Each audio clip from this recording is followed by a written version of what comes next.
Student Tian এসে আমাকে biscuit দিচ্ছে, ঠিক আছে। এই যে ব্যাগ রেখে গেছে, কেউ আসেনি বলে আবার চলে গেছে, মানে রাস্তা দিয়ে ঘুরবে। তা আমি বললাম যে এক্ষুনি চলে আসো, সবাই চলে আসবে। বললো ঠিক আছে, আমি বাড়ির সামনে দাঁড়াচ্ছি। তো এসে আমাকে বিস্কুট দিচ্ছে। তা আমি বলছি বিস্কুট কেন দিচ্ছ, আমি খাবো না। হ্যাঁ, দিও না। দেখি মুখটা ভার করলো, ঠিক আছে তাহলে একটা দাও। বলছে না, একটা না, একটা দিলে নাকি কুকুরে কামড়াবে। মানে বাচ্চাদেরকে এমনভাবে ভয় দেখানো হয়, একটা বিস্কুট দিলে নাকি কুকুরে কামড়াবে, তার জন্য আমাকে দুটো বিস্কুটই দিয়ে গেছে। ভাবো কাণ্ড। আর ওরা আমাকে এত বেশি ভালোবাসে না, মানে কি বলবো, আমার ব্যাচে মানে কোনো কিছু একটা নিয়ে আসবে, বলবে দিদি খাও, দিদি খাও, খাবো না, হবে না, কিছু না কিছু মানে একটুখানি ভেঙে নিলেও ওদের থেকে নিতে হবে, এমন একটা অবস্থা। আমি সত্যি আগের জন্মে কিছু একটা করেছিলাম ভালো কাজ। তো যাই হোক, এই যে জোর করে দিয়ে গেল।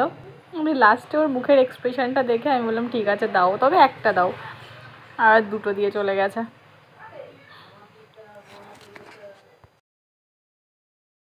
স্টুডেন্ট তিয়ান এসে আমাকে বিস্কুট দিচ্ছে, ঠিক আছে। এই যে ব্যাগ রেখে গেছে, কেউ আসেনি বলে আবার চলে গেছে, মানে রাস্তা দিয়ে ঘুরবে। তা আমি বললাম যে এক্ষুনি চলে আসো, সবাই চলে আসবে।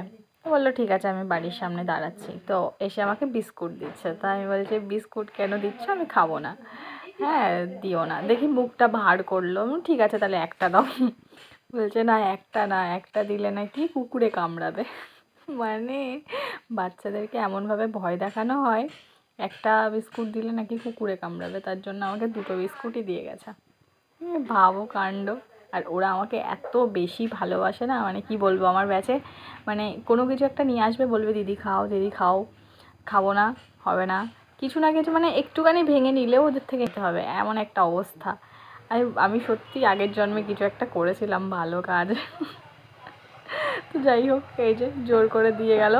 আমি লাস্টে ওর মুখের এক্সপ্রেশনটা দেখে আমি বললাম ঠিক আছে দাও, তবে একটা দাও, আর দুটো দিয়ে চলে গেছে।